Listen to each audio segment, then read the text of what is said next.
स्वागत और आतिथ्य के सत्कार के लिए मैं प्रधानमंत्री सेनावत का हार्दिक आभार व्यक्त करता हूं। 28 मार्च को आए भूकंप में हुई जनहानि के लिए मैं भारत के लोगों की ओर से गहरी संवेदनाएं प्रकट करता हूं और हम घायल हुए लोगों के शीघ्र स्वस्थ होने की कामना करते हैं। फ्रेंड्स, भारत और थाईलैंड के सदियों पुराने संबंध हमारे गहरे सांस्कृतिक और आध्यात्मिक सूत्रों से जुड़े हैं। बौद्ध धर्म के प्रसार ने हमारे जन जन को जोड़ा है। अयोध्या से नालंदा तक विद्वानों का आदान प्रदान हुआ है। रामायण की कथा थाई लोक जीवन में रची बसी है और संस्कृत पाली के प्रभाव आज भी भाषाओं और परंपराओं में झलकते हैं। मैं थाईलैंड सरकार का आभारी हूं कि मेरी यात्रा के उपलक्ष्य में 18वीं शताब्दी की रामायण म्यूरल पेंटिंग्स पर आधारित एक विशेष डाक टिकट जारी किया गया है। प्रधानमंत्री सेनावत ने अभी मुझे त्रिपिटक की भेंट की। बुद्ध भूमि भारत की ओर से मैंने इसे हाथ जोड़कर स्वीकार किया। पिछले वर्ष भगवान बुद्ध के पवित्र रेलिक्स को भारत से थाईलैंड भेजा गया। यह बहुत खुशी की बात है कि 4 मिलियन से अधिक श्रद्धालुओं को दर्शन करने का अवसर मिला। मुझे यह घोषणा करते हुए अत्यंत खुशी है कि 1960 में गुजरात के अरावली में मिले पवित्र रेलिक्स को भी थाईलैंड दर्शन के लिए भेजा जाएगा।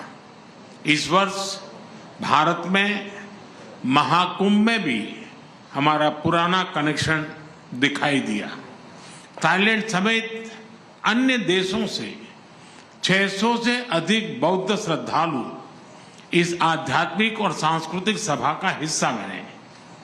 इस आयोजन ने वैश्विक शांति और सामंजस्य का संदेश दिया। फ्रेंड्स, भारत की एक्ट ईस्ट पॉलिसी और हमारे इंडो पैसिफिक विजन में थाईलैंड का विशेष स्थान है।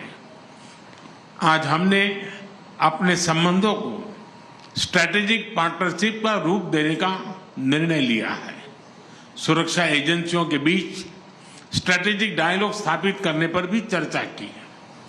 साइबर क्राइम के शिकार भारतीयों को वापस भारत भेजने में थाईलैंड सरकार से मिले सहयोग के लिए हमने थाईलैंड सरकार का आभार प्रकट किया।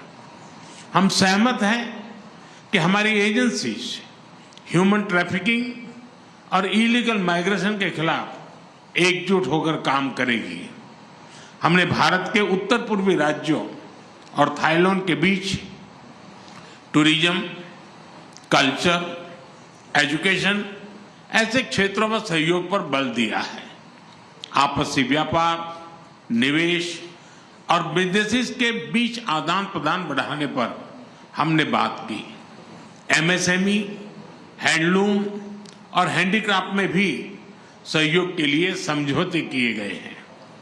Renewable energy, digital technology, e vehicle, robotics, space, biotechnology और स्टार्टअप में सहयोग को बढ़ाने का हमने निर्णय लिया है। फिजिकल कनेक्टिविटी के साथ साथ दोनों देशों के बीच फिनटेक कनेक्टिविटी बढ़ाने पर भी काम किया जाएगा।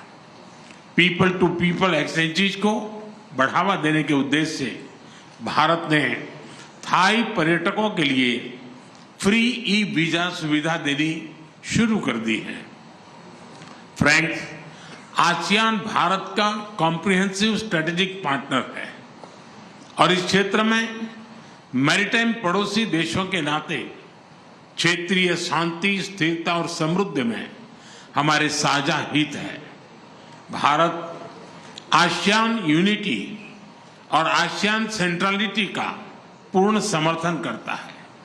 इंडो पैसिफिक में free, open, inclusive and rule based order का हम दोनों समर्थन करते हैं। हम विस्तारवाद नहीं, विकासवाद की नीति में विश्वास रखते हैं। इंडो पैसिफिक ओशंस इनिशिएटिव के मैरीटाइम इकोलॉजी पिलर को लीड करने के लिए थाईलैंड के निर्णय का हम स्वागत करते हैं। फ्रेंड्स, कल बिम्स्टेक समिट में भाग लेने के लिए मैं उत्सुक हूं। थाईलैंड की अध्यक्षता में इस फोरम के अंतर्गत क्षेत्रीय सहयोग को नई गति मिली है। इसके लिए हम प्रधानमंत्री और उनकी टीम का अभिनंदन करते हैं। एक्सेलेंसी, एक बार फिर स्वागत और सम्मान के लिए मैं आपका धन्यवाद करता हूं और त्रिपिटका की भेंट के लिए आपका विशेष रूप से आभार प्रकट करता हूं। बहुत बहुत धन्यवाद। खाप खून खाप।